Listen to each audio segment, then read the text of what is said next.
आम्ही मगाही सांगितलं की आम्ही होऊन कोणाला पाय लावत नाही, आम्हाला लावल्यानंतर तो आम्ही सोडत नाही। त्या उक्तीप्रमाणे असं कोणी समजू नये की या इथे आमचीच फक्त मक्तेदारी आहे, बाकी कोणाची नाही आहे। तर त्याने ते विसरून जावं, कारण आम्ही प्रामाणिकपणे काम करणारे बाळासाहेबांचे, शिंदे साहेबांचे समर्थक आहोत, शिवाजी महाराजांचे मावळे आहोत आणि त्याप्रमाणे आम्ही काम करतोय। परंतु ज्या वेळेला आम्हाला दुखवण्याचा प्रयत्न केला का मग आपल्याला पण समोरच्याला दुःख भोगावंच लागणार, हे लक्षात ठेवा। आम्ही बाकी काय जास्त काय बोलत नाही किंवा काय चालत नाही आहे, परंतु जो आजचा पक्षप्रवेश आहे तो त्या दिवशीचा झालेला पक्षप्रवेश आणि आजचा पक्षप्रवेश त्यावेळेला तुम्ही पण त्यावेळेला असणार होता तिथं, असं मला वाटतंय। आणि आजचा आहे त्याच्यामध्ये काय असेल ते तुम्ही समजायचं, तुम्ही सांगायचं आहे। परंतु आम्ही जे काय केलेलं आहे ते आमची जी काय जनता आमच्याबरोबर आलेली आहे त्यांची जी काय कामं असतील, अडीअडचणी असतील, त्याला सामोरं जाण्याचं काम आम्ही तिन्ही आमदारांनी ठरवलेलं आहे। आणि एकनाथ शिंदे साहेबांच्या नेतृत्वावरती विश्वास ठेवून आज ही मंडळी आलेली आहेत। कारण ज्या वेळेला एकनाथ शिंदे साहेब मुख्यमंत्री होते त्यावेळेला भर भरून या नगरपंचायतीला दिलं, हे कोणाला नाकारता येत नाही। मगाशी आम्ही जनतेला दाखवली, आम्ही सांगितलं त्याने एक काम करून दाखवावं, परत आम्ही बोलणार नाही। आणि म्हणून करता आजचा हा पक्षप्रवेश हा स्वइच्छेने आलेले लोक होते, त्याच्यामध्ये वेगळं काय नव्हतं। आणि म्हणून आज मी त्यांचं स्वागत करतो, त्यांना धन्यवाद देतो। आदित्य ठाकरे असे म्हणतात की ते बदलायला राजकारण कुठल्याही स्तराला जावं, पण एका माऊलीचं नाव बदलायला लावतात, अशा राजकारणाला कसं बघताय?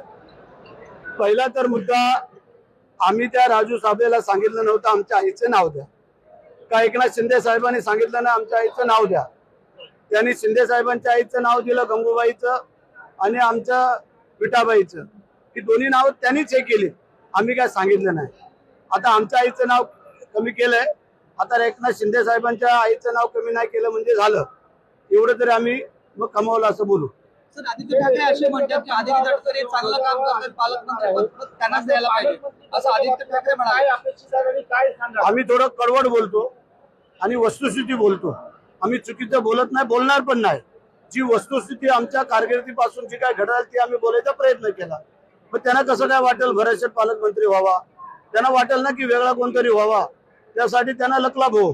सर, स्वार्थासाठी पालकमंत्री पदाचा रायगडमध्ये वाद सुरू आहे। छत्रपती शिवाजी महाराजांचं रायगडमध्ये पालकमंत्री पदाचा स्वार्थासाठी वाद का? अरे ज्या मावळ्यांनी 2.5 वर्ष मंत्रीपद सोडलं त्या पालकमंत्रीपद किस बात की चीज आहे।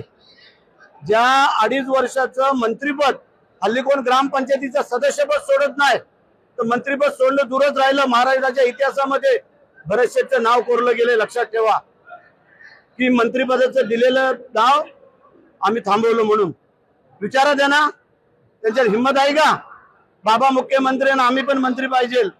एकनाथ शिंदे साहेबांनी केलं नाही, मी मुख्यमंत्री असताना मुलाला मंत्रिपद दिलं नाही, हे थोडस अनुभवा। एकनाथ शिंदेचं महायुती सरकारच्या मधलं जे बदल आहे ते कमी पडताना दिसतंय का? अजिबात नाही, वाढताना दिसतंय, कमी पडताना का दिसतंय?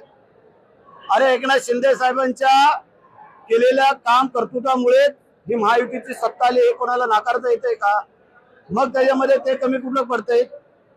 जर कमी पडले असेल तर आमच्या पालकमंत्र्यावरती स्टे आला नसता, हे लक्षात ठेवा।